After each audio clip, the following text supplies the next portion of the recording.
bon allez, des rythmiques un petit peu rentre dedans là qui font en sorte d'envoyer un tout petit peu, comme on dit par chez nous, le sac. Alors j'essaye de voir si oui, voilà, on est pas mal au niveau caméra. Donc l'idée, on est parti sur les choses simples. Hein.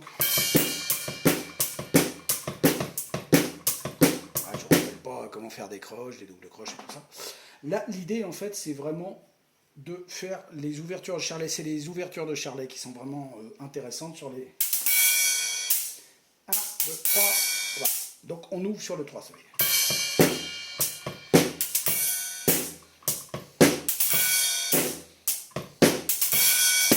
Alors là, effectivement, je vous les marque avec une grosse caisse, mais des fois, elles sont dans une ouverture simple.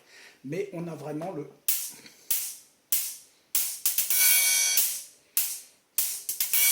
1, 2, 3, 4, 1, 2, 3, 1, 2, 3, 1, 2, 3. Et ça, jouer vite, ça sonne super bien. Alors, c'est un petit peu volé à Stewart Copeland de police, parce que lui, c'est le roi pour ça. Hein. Utiliser les ouvertures de charlet, avec vraiment du triolet, des sextolets dessus. Enfin, il est super fort là-dessus. Hein. Je vous laisserai aller regarder sur sa chaîne à lui, parce qu'il propose toujours des choses incroyables. Et puis même, de toute façon, si vous écoutez Police, hein, vous vous rendez quand même bien compte que la batterie, elle est prédominante dedans, et que c'est vraiment lui qui amène la patte, effectivement. Alors, il y a la voix de Sting, soit, mais le jeu de batterie de Stewart Copeland dans Police, c'est quand même assez gigantesque. Donc, voilà, c'est ce genre de petit truc qui fait qu'on sort du jeu classique du...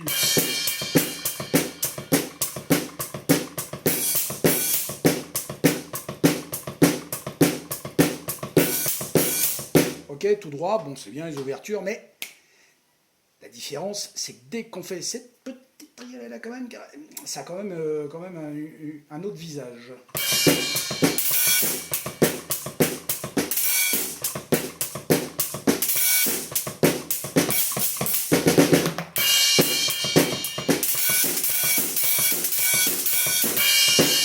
Bon, voilà, ça peut être joué évidemment à plein de vitesses et ça amène vraiment quelque chose de très très sautillant, de très très brillant dans le jeu. Voilà, tout simplement. Bon, c'était mon petit tuto, ma petite astuce. Je préfère dire les petites astuces plutôt que le tuto du samedi.